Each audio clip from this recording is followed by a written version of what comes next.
Good morning, good afternoon.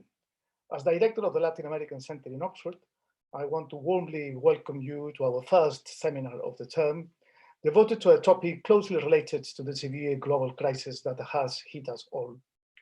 My colleague, Dr. Erica Charters, will introduce our guest speakers and the subject in a minute. But before she proceeds, let me just say thanks to our staff at the Latin American Center, the Oxford Centers for Global History, and for the history of science, medicine, and technology, and in particular to the Oxford Center for the Research in the Humanities, who are kindly hosting this event. Their support has been wonderful, and my special thanks to Holly Knight and Justin Shaw and their colleagues in Torch for making this possible. I'm also extremely grateful to Erica Charters, who will be chairing this roundtable, for her enthusiasm and suggestions. Erica is the director of the Center for Global History and for the Center for the History of Science, Medicine, and Technology here in Oxford. Her research examines how war and diseases intersect with state formation and state power. Her book, Disease, War, and the Imperial State, the Warfare of British Armed Forces during the 7 Years' War, was published by Chicago University Press in 2014. And it was awarded the George Rosen Prize by the American Association for the History of Medicine in 2016, and it's also received a prize from the Society for Army Historical Research. To you, Erica, thank you very much, and thank you for all the speakers. Thank you very much, Eduardo, and welcome everyone to this roundtable. I'm very pleased to see you all out there, and I hope that you do start entering your questions in for our speakers, who I'll be shortly introducing in the video chat. So our first speaker is Claudia Agostoni, who comes to us live from Mexico. She's based at UNAM at the Universidad, Nacional, Autónoma de México. Claudia has published widely on the history of health and medicine in the 19th and 20th centuries, particularly focusing on Mexico. Her most recent book examines campaigns for smallpox vaccination in Mexico from 1870 to 1952. And among her many wonderful publications is also the book Monuments of Progress, Modernization and Public Health in Mexico City. It's a really fascinating history of the project of modernization, examining not only health, but also how this linked to engineering, urban sanitation, and urban reforms. Welcome, Claudia. Our second speaker is Diego Armus, who's coming to us live from New York, where he's professor of Latin American history at Swarthmore College. Now, I know that Diego has some very recent publications, including one on football in Argentina and Brazil, but I just want to focus on his publications in the history of medicine. And these include The Ailing City, Disease, Culture, and Society in Buenos Aires from 1870 to 1950, an absolutely fascinating cultural history of tuberculosis. He's also published various edited volumes and co-authored contributions on the history of health and disease in Latin America, including the very well-known Disease and the History of Modern Latin America, from Malaria to AIDS. Welcome, Diego. Thank you. Our third speaker is Anne-Emanuelle Birn, who comes to us live from Toronto. She's professor of critical development studies, as well as professor of social and behavioral health sciences at the University of Toronto. Her work examines the history, politics, and political economy of global health. And just about to come out in August this year is her co-authored book, Peripheral Nerve, Health and Medicine in Cold War Latin America. She's also one of the authors of the key Oxford University Press textbook of global health. And I wouldn't call it just a standard textbook because it's fantastically bold in its approach to the political economy of health. Anne-Emanuelle has also published extensively on international health, including on the Rockefeller Foundation and the history of Latin American social medicine. Welcome, Anne-Emanuelle. So just to set up the format for this roundtable, we're going to have about 30 minutes of discussion with the roundtable before we open it up to take questions from the audience. But as I mentioned, please do start putting your questions into the video chat, and we'll be sure to take them along as we continue. So just to begin, to our speakers, when I think about globalization and the history of epidemics in Latin America, I'm struck by how Latin America has been central to broader histories of epidemics in medicine. If, for example, we take that most seminal of history texts, Alfred Crosby's Columbian Exchange, which I think was published almost 50 years ago now, this argued not only for the centrality of biology to history, and in this case, particularly disease, But it also argued that one of the most important events in the shaping of world history was through two disease environments coming into collision. And crudely put, those two disease environments were the old world and the new world, especially in Crosby's focus, was the Americas, broadly conceived. And if we turn to histories of medicine and health, I would argue that many vibrant strands within the scholarship have really emerged out of scholars who work on Latin America. So I'm thinking about those who are challenging Western-centric histories of the premises of tropical medicine, such as the Tropicalistas, or in outlining imperial histories of public health and the economic context of disease. And yet I was thinking about how there's a broader feeling among many scholars of Latin American history that their work doesn't always fit into broader patterns of globalization and global history. And so I was wondering if you could reflect a little bit on this question of globalization and global history and the history of epidemics as it relates to your own research.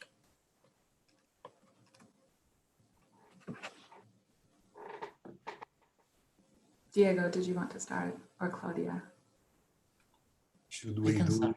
Yeah. Claudia, Yes, of course.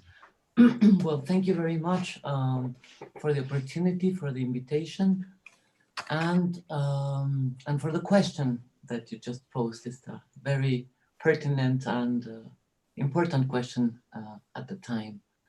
I would like to begin by drawing upon something that you just mentioned, which is how the histories of disease in Latin America and the global histories of disease and epidemics are inexorably linked or united, and have been for a very long time. Numerous students in both Europe and in the Americas are generally introduced, as you just mentioned, to the history of medicine and to the global history of disease and epidemics through Alfred Crosby's Columbian Exchange book. And indeed, in that book, the author argued that a larger part of the interchange between the Europe and the Americas were microbes, bacteria, and vectors. Well, but since the publication of that book, many other books have underlined many other aspects and have tried to move beyond the European-centered vision of international health problems, or and have also tried to abord or to study different aspects of global health through national, regional, local approaches. I mean, the local, the national has been very important for the growth and sophistication of international or global public health. And another important contribution has been the sophistication of historiography of disease, medicine, and public health in Latin America during the past 30 years or so. I mean, numerous studies have begun to address and to investigate and to very original research on the complex interrelations between the histories of disease and the global histories of disease and epidemics. Also, numerous studies have examined not only epidemic diseases, but also endemic diseases in the region. And I mean, the growth of the field and the diversity of approaches and the type of questions that are being made have led to very original and different histories of public health issues in the region. For instance, the growth of work and the sophistication of the works that have examined endemic and epidemics, not only during the 20th century, but throughout the colonial and the 19th century, are very important. Also, novel interpretations and historical assessments of public health policies and programs during the course of the 19th century in both urban and then in rural areas as well, particularly during the 20th century, have been important contributions to the field. Also, the discourses, politics, actors, and propaganda, for example, radio and film, of international health initiatives and cooperation have been also part of historical studies. Well, one of the issues that has been topics that has been thoroughly examined, and among them by Anne-Emanuelle Birn, is the complex activities and contested presence of the International Health Division of the Rockefeller Foundation in the region. So, I mean, there has been a growing and expanding and multiplying approach, questions, resources that has enriched global health and that has also redefined the concept of international health. Global health is quite recent. I prefer to stay with international health, but that's a motive of debate, of discussion. There are a couple of issues that I consider particularly interesting and important contributions to the general history of what is now termed global health. And some of them, or one of them, is the participation of the actors involved in the implementation of the public health programs and during the discussion of the public health policy or initiatives. I am referring to how are international or public health programs implemented. I'm particularly interested in looking at the diverse responses and reactions of patients, physicians, public health workers, and of the public in general in response to different public health interventions. I consider that approach, looking at the health actors and the public and the interactions and discussions between them, and sometimes the agreements, can be important contributions to the knowledge of how international or local public health programs are implemented. I've studied this for the case of smallpox vaccination between the late 1890s and the late 1940s, and also after 1959, when the World Health Assembly launched the Global Smallpox Eradication Program. But I've been trying to look not only at those large international or global eradication programs, but also at the work behind that or before that, and the work that took place, that different actors developed before the launching of those type of global health programs.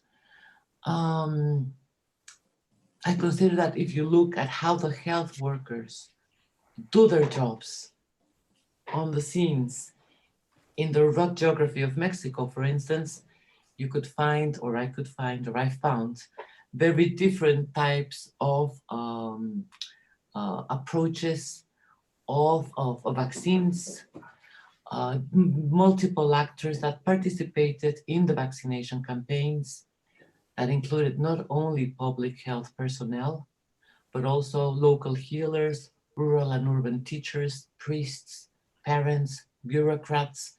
I mean, I think that to look at the at the personnel that develops or implements this public health, be they internationally launched or locally organized,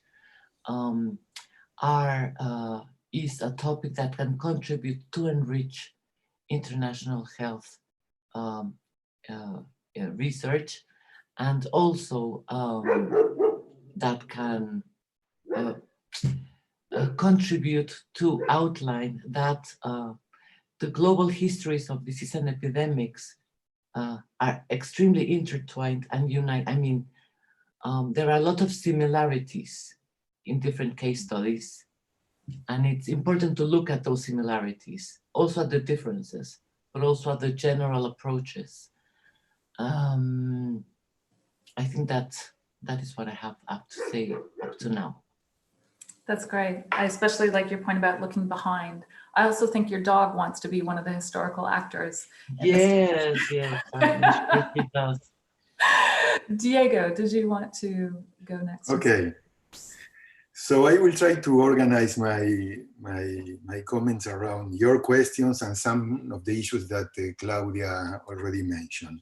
Around 3 questions or 3 issues, yeah. Here, my first question. When a disease becomes epidemic or pandemic? The standard definition of an epidemic says it is the rapid spread of a disease to a large number of people in a given population within a short period of time. As for a pandemic, it is an epidemic that has spread across multiple continents, affecting a substantial number of people. With this definition, an endemic disease with a stable number of infected people is not an epidemic or a pandemic. As with most definitions, they have problems. Let's try these definitions in the case of a very important disease in Latin American history, which is the Chagas disease. Chagas disease is a fatal endemic disease in Latin America that causes death by cardiac failure. It only affects the poor. It has no initial symptoms. It becomes chronic in many, but there is no way of telling in whom. It cannot be diagnosed with confidence. There is no vaccine or effective treatment, and no test to demonstrate a cure. For many, Chagas is a typical example of an endemic disease. However, in the last decades, Chagas enhanced its geography, reaching North America. It is not by chance that the 2006 issue of The Lancet asked, and I quote, "If Chagas disease is an epidemic that can no longer be ignored."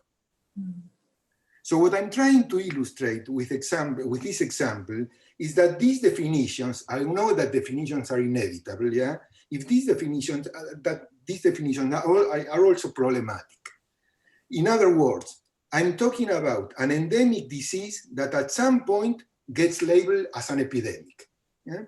Similar observations can be made with chronic diseases. I study with great detail tuberculosis in Buenos Aires between 1870s and 1950s, and time and again during those decades, the contemporaries, both physicians, hygienists, and people at large, refer to tuberculosis as an epidemic. These definitions are problematic because a disease, whatever label the specialists put on them, is more than a virus, a bacillus, or a bacteria.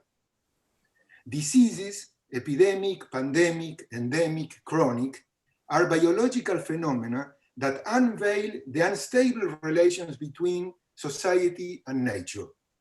At times, genetic mutations or human interventions in the environment liberate pathogenic vectors that seek and kill. But these biological phenomena cannot be understood outside the social, cultural, and policy context in which they play out. Disease do not just happen to us. How society understands a disease and reacts are crucial dimensions in the history of any disease. As we saw with the cases of Chagas or tuberculosis, endemic or chronic diseases can become epidemics. So one can argue that the perception, that is the labeling of a disease as an epidemic, is at the end political. To a great extent, social and cultural understandings of a disease are localized, situated. Yes, there are many epidemics, but talking about them, writing the history of them as a collective, entails many problems.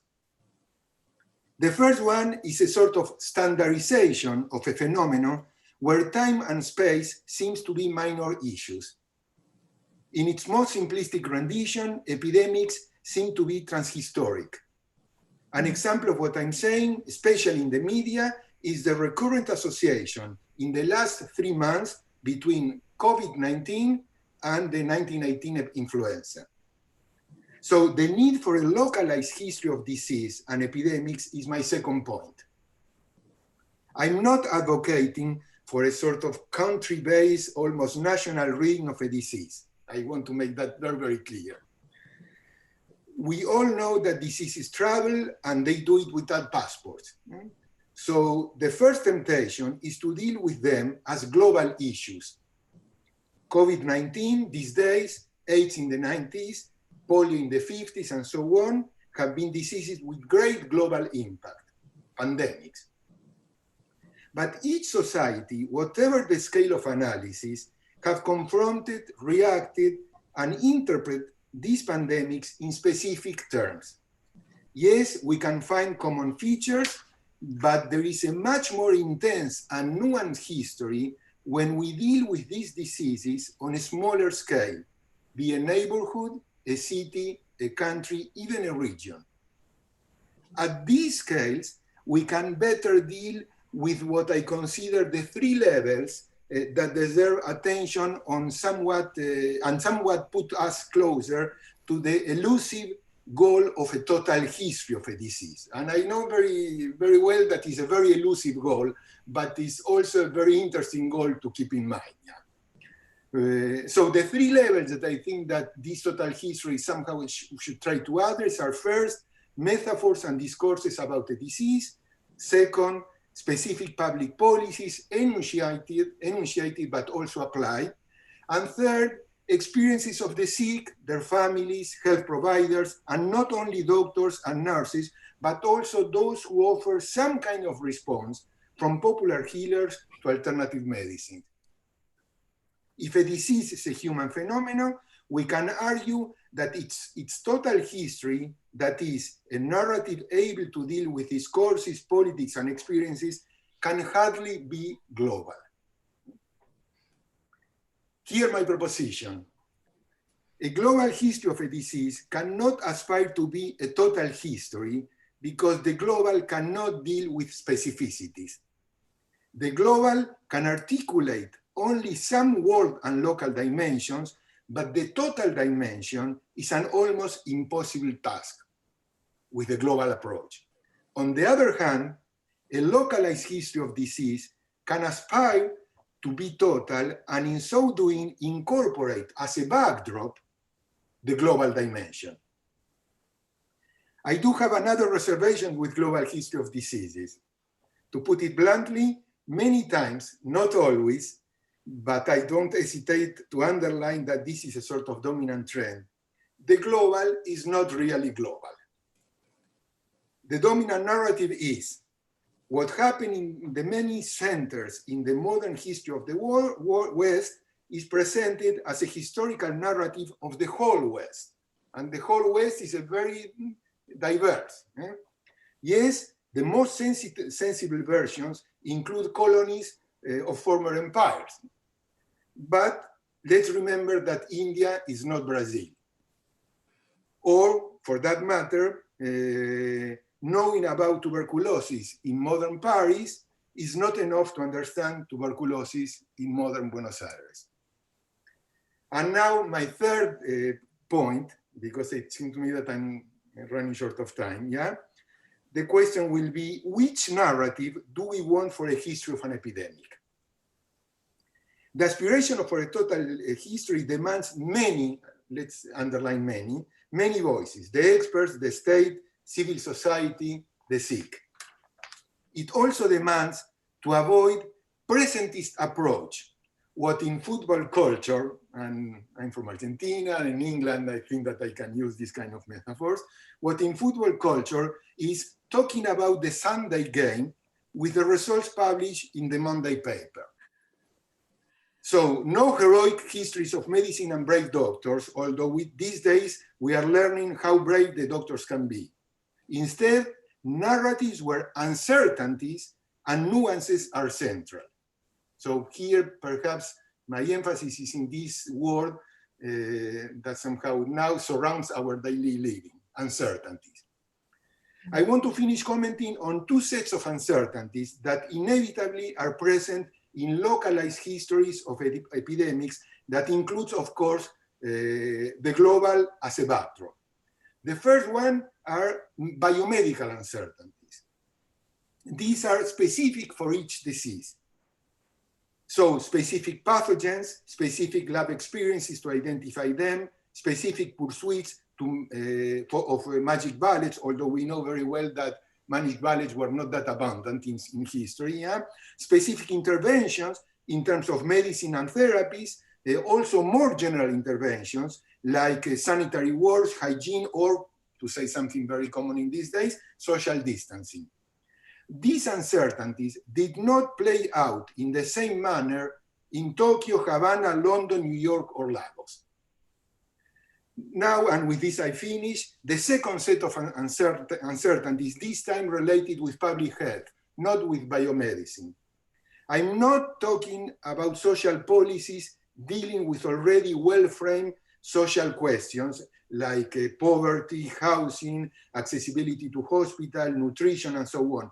All key dimensions in the health standards of individuals and social groups.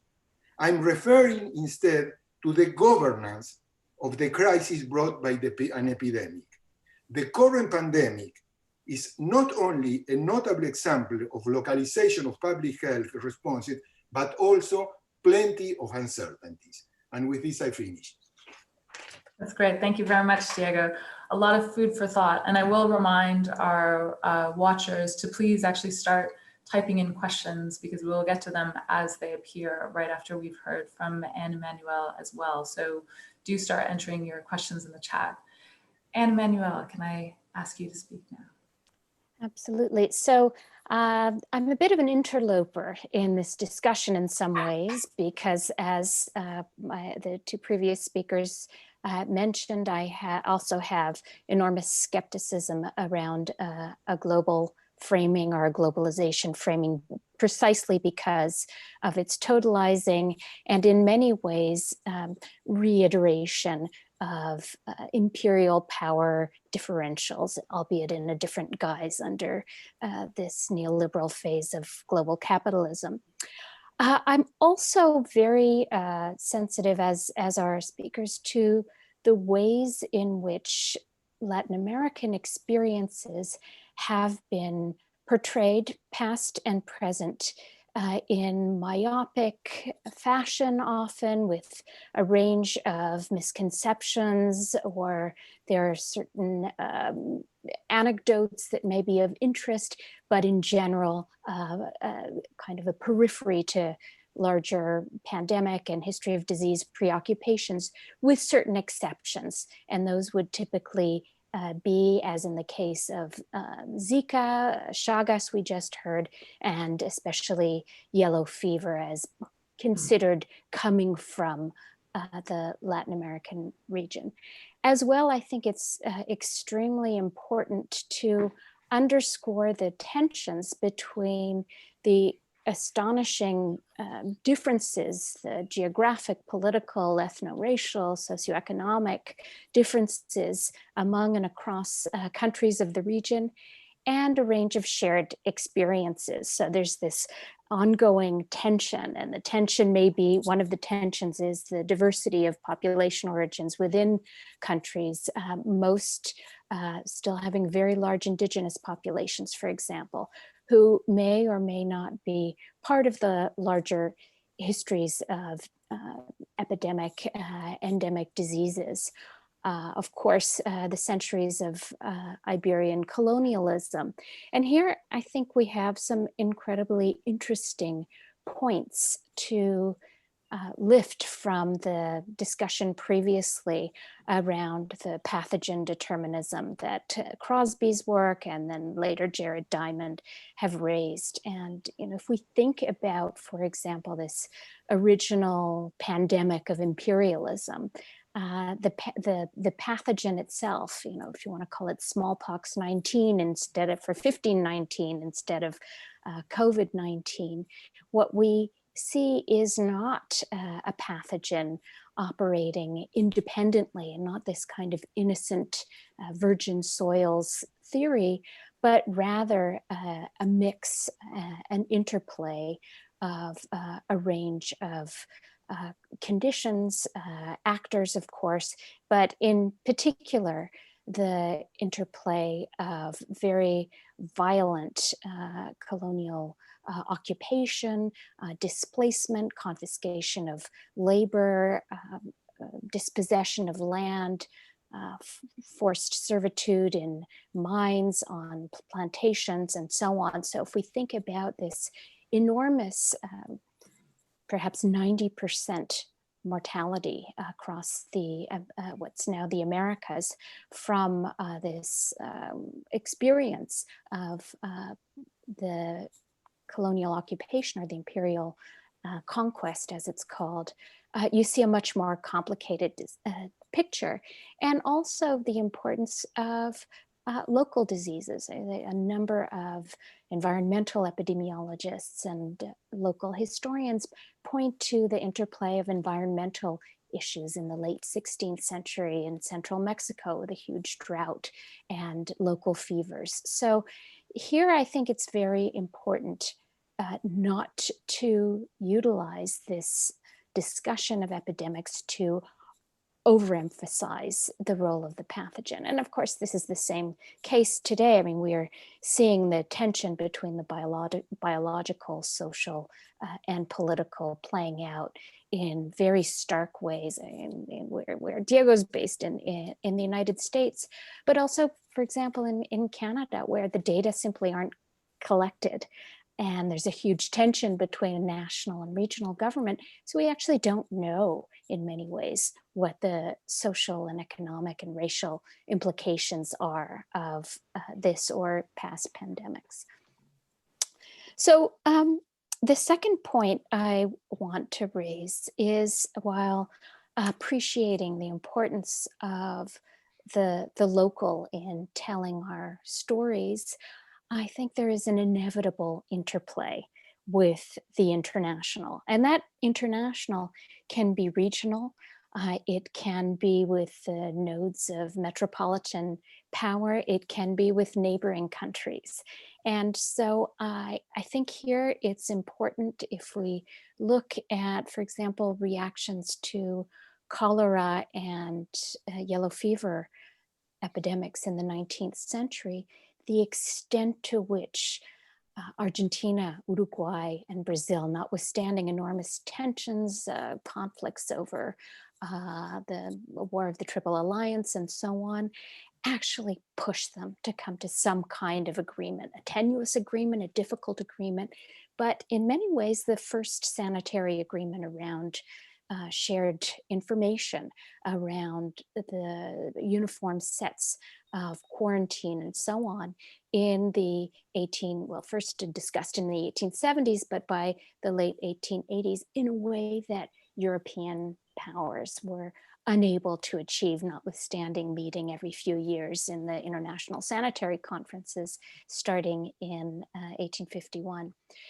And that leads me to my third point, which is around the very interesting and, I think, understudied story of what you might call knowledge from the South.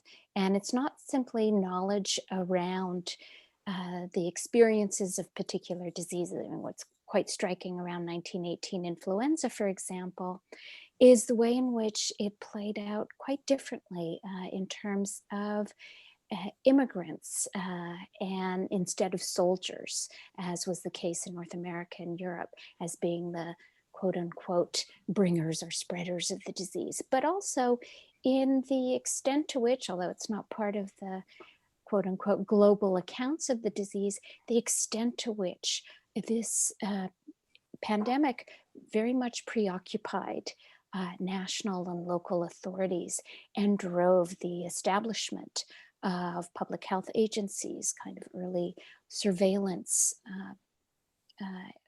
possibilities and mechanisms.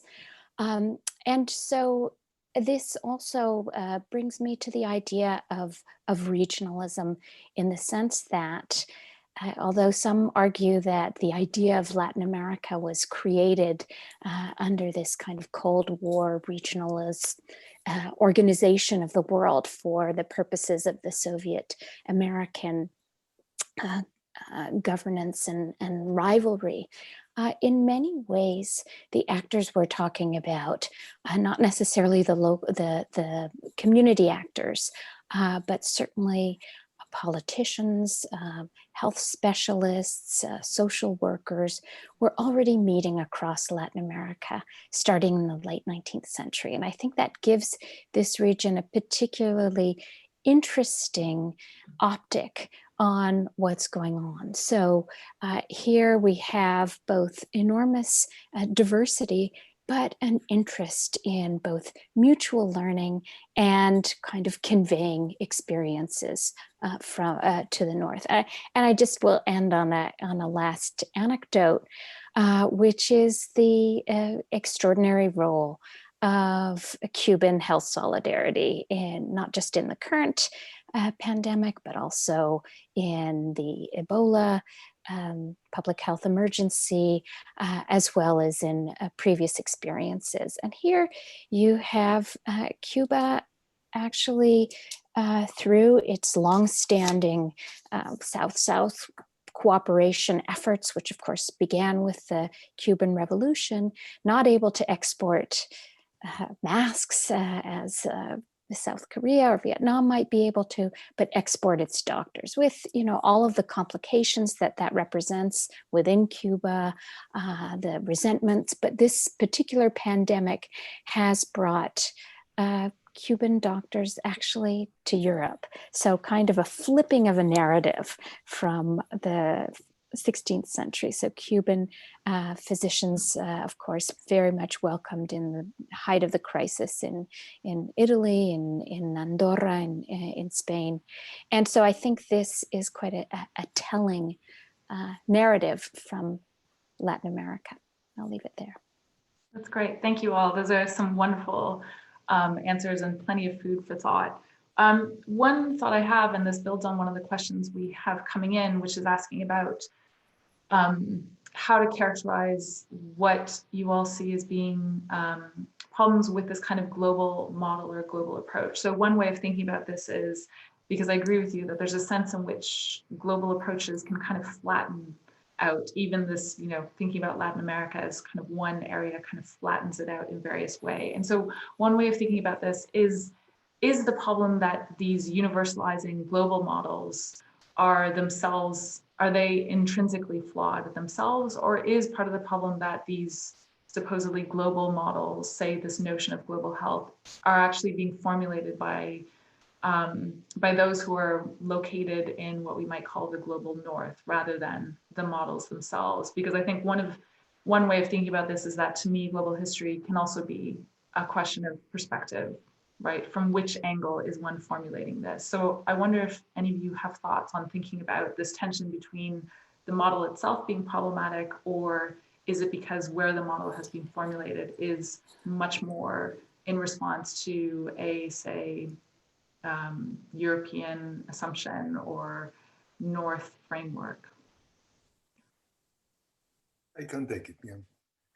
I don't know if the issue is where the place where these models are formulated, yeah, because we can look, let's say, from the other perspective, yeah, how provincial, yeah, or even national Latin American history has been for many, many decades, yeah, and this is also a problem, yeah, and you can have very narrow provincial readings, yeah, of Chagas, yeah, coming from Latin America, or extremely globalized readings, yeah, of Chagas, yeah, coming from Oxford, yeah, okay? So for me, it's not the issue where you are articulating that narrative. For me, the issue is to be able to put together the local and the global in a sort of sensible manner, yeah.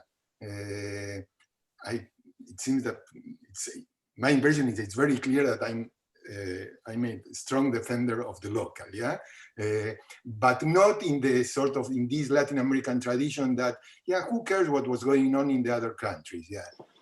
Because after all, these are national history. Yeah? I'm insisting on the possibilities of the local, but taking into account the global. Yeah? So if we do only the local without taking into account the global, without the backdrop of the global, it seems that we are also missing part of the picture. Yeah? So I would say that is my... Anne-Emanuelle, did you want to add in? Sure. I think the problem is the term global. If we switched it around and thought about international or communicative or crisscrossing ideas, patterns, I think it's this summary term of global and the power it conveys or potentially conveys that becomes problematic. I mean, I agree with Diego in the importance of the local, and I've been working for a number of years on a really interesting case of the history of infant mortality dynamics in Uruguay. And Uruguay is dealing both with a very local situation, but also the regional struggles, right? So it's a political, social, epidemic football in some ways between Argentina and Brazil, but also with a very strong and late forming set of institutional identities, national identities that are crucial.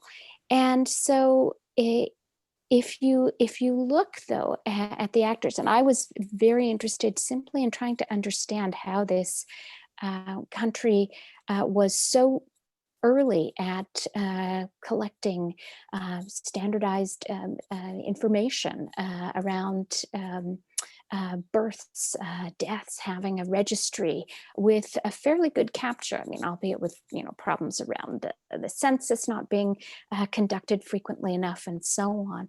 Why this is important, and the importance then derives from the extent to which some of the leaders, the epidemiologists, the clinicians, the social movements were comparing the situation with other countries. First and foremost with other Latin American countries, Chile, for example, but also what was going on in Europe, in North America. And so I think that give and take, who are the comparators, right? What are the international reference points?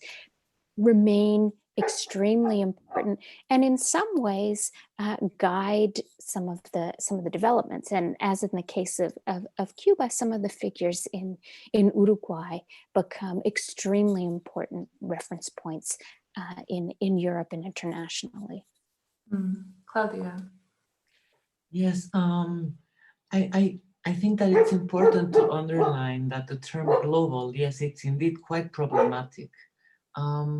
Precisely because within the use of that term, Latin America is devoid of any specificity, or it's like as if it was an area that had a lot of more coincidences than differences. The specificities, historical and epidemic, public health, political, social, cultural, those specificities are erased, or some issues are mentioned, but it's as if it was a whole when it's a very heterogeneous and diverse and extremely different region in many, many aspects. I think that one way that perhaps this could be overcome or gradually work towards that end, if there was more dialogue, perhaps, among different historiographies, different historical approaches, in particular in the historiography, and among historians, we seem to be very to be in very different like areas, like very closed, more dialogue and more interchange of research agendas and of research questions could perhaps make of this term global a little bit less problematic. I don't know, that's what I think. I like that, and that also the optimism also that with more discussion and collaboration, perhaps also there's more opportunity to see where these similarities lie. So following on that theme, we've had a question, and I know Anne-Emanuelle, you've mentioned some of this already. We've had a question asking if any of you can talk about significant instances of international collaboration in the history of public health in Latin America. So Anne-Emanuelle, you've talked specifically about Cuba, and I know that this is some of the work that is coming out soon. I wonder if anybody else wants to also pick up on this notion of international collaboration when it comes to public health.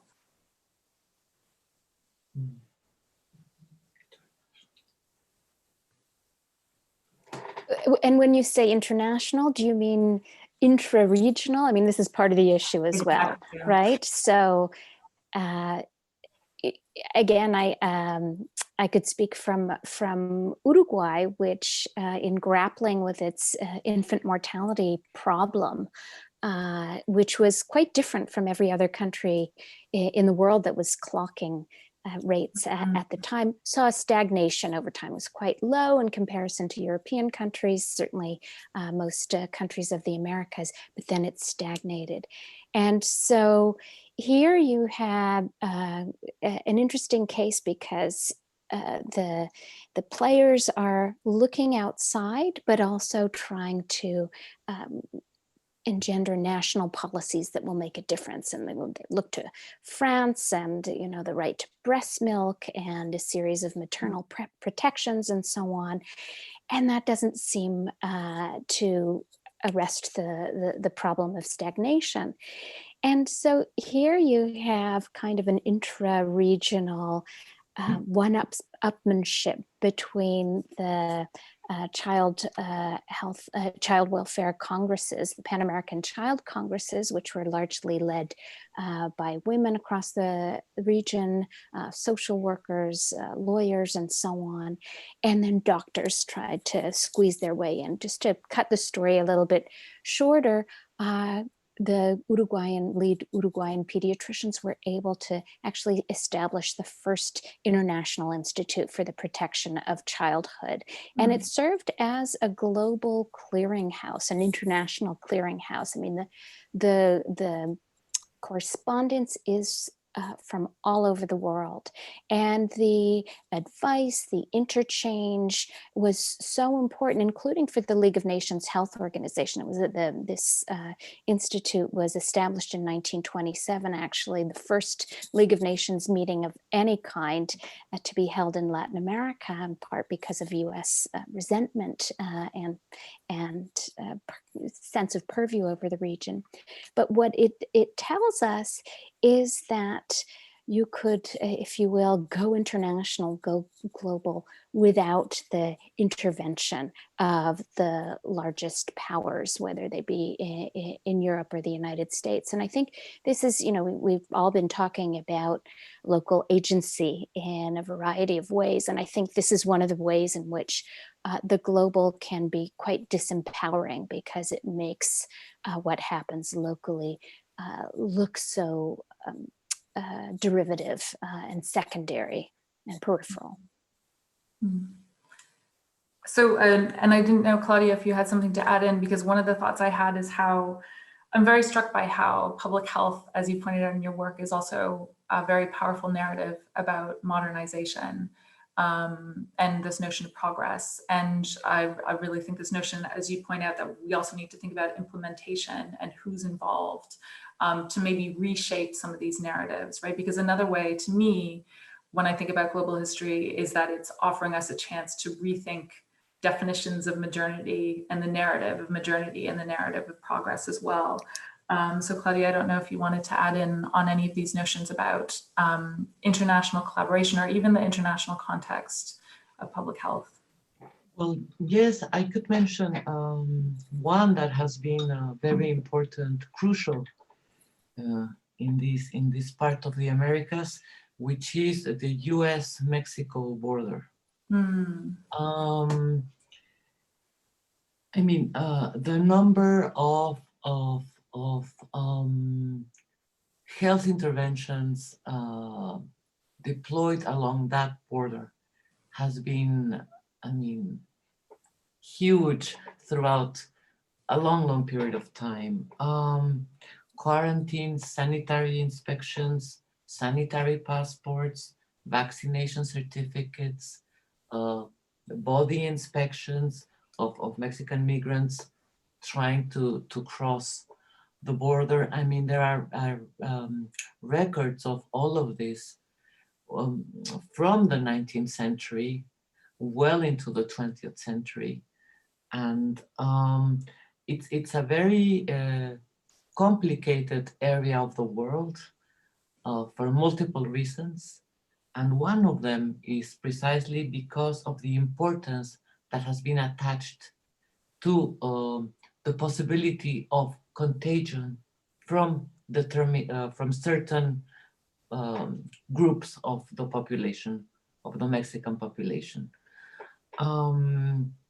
I think this is a very important topic that can make us look at the possibilities of regional health in very different perspectives from what Anne-Emanuelle has mentioned. She just mentioned a very vibrant and collaborative approach, no, in South America, in a very particular part.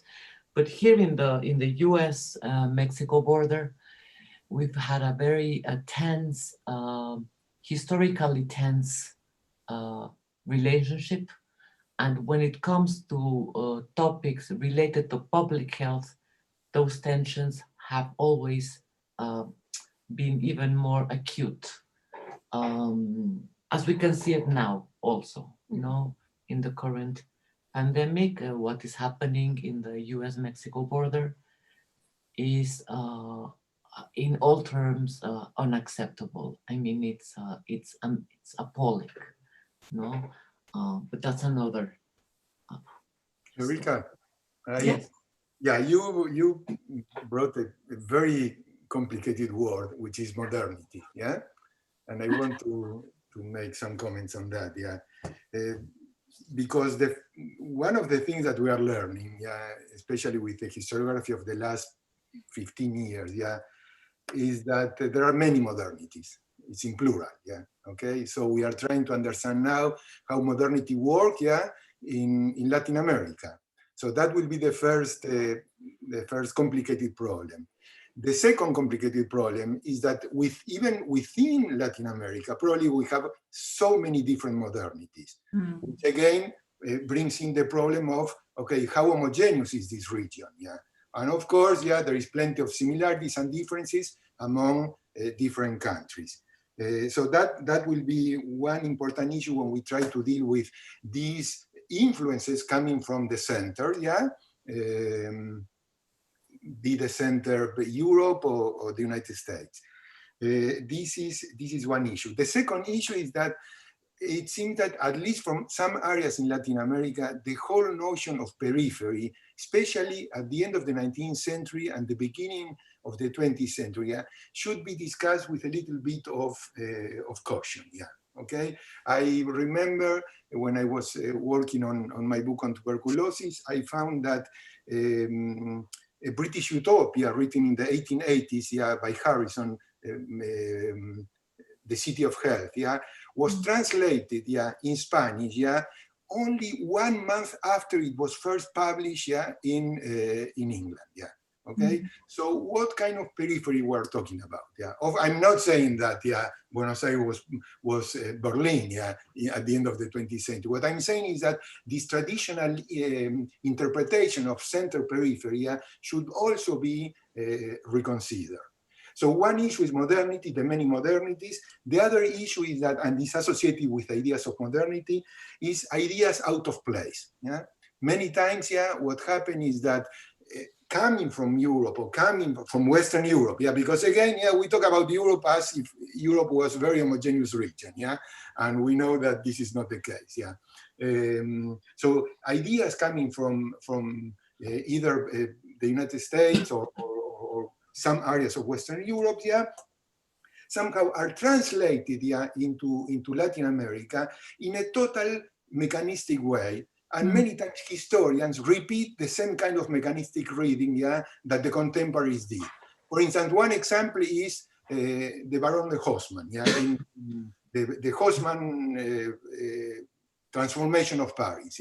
So every time that we see in Latin America at the beginning of the 20th century a new avenue, people began to say, oh, okay, this is Haussmann, this is Paris, in Latin America. Well, it seems to me that we need to be more careful with that, because many times, I return to these ideas, what we have is ideas out of place.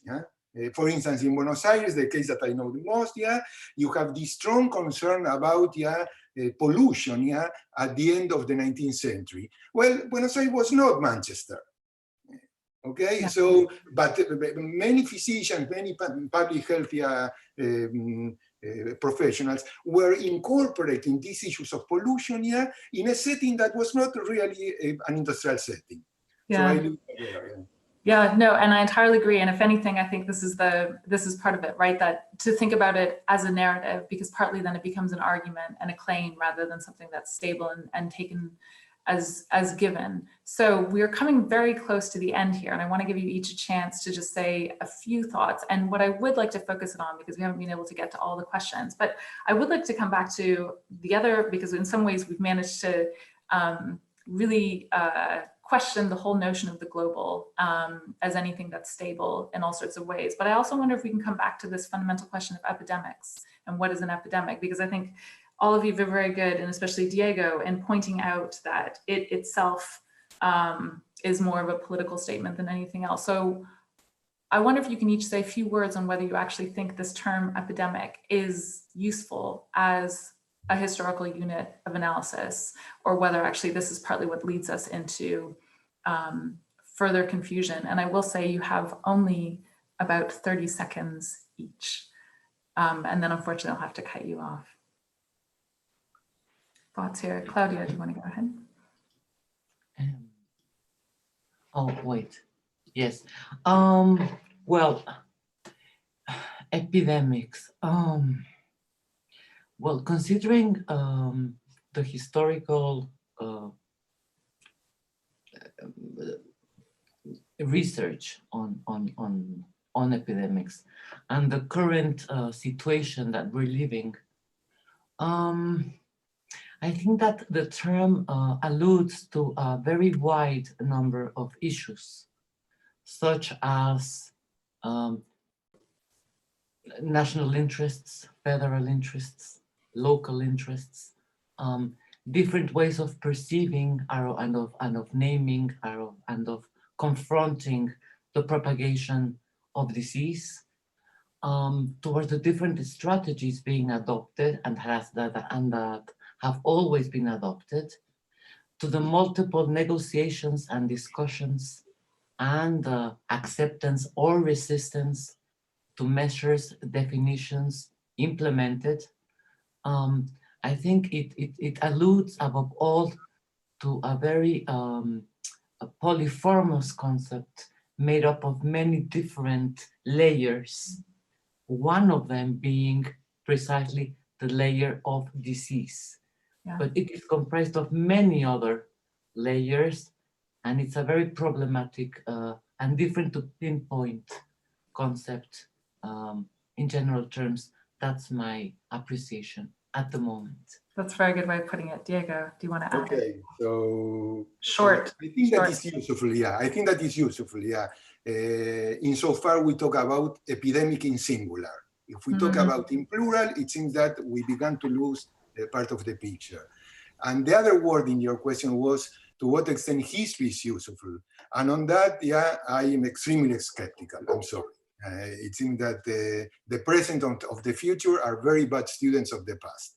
Yeah, no, that's great. Anne-Emanuelle, anything to add in there? Yeah, I mean, I feel like a bit of an interloper here because I don't work on history of epidemic or epidemics, although, of course, you know, the waves of illness, of crisis are always important in histories of public health and international health.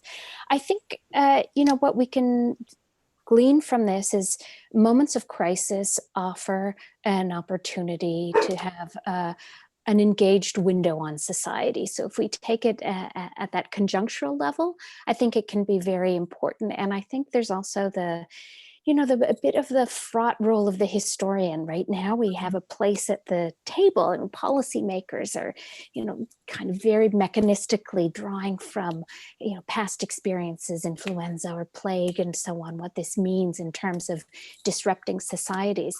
And I think with this opportunity at the table comes a responsibility for the kinds of nuanced issues and discussions that we've had today. So leave it at that.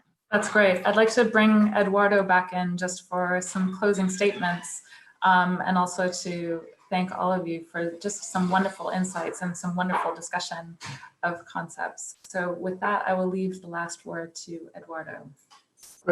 Thank you very much for our guest speakers, Claudia Agostoni, Diego Armus, and Anne-Emanuelle Birn, for this fascinating discussion. We have had an interesting discussion on issues of historiography, how to bring the local into the global, which of course, a discussion that goes beyond the history of health or the history of pandemics is a discussion among historians.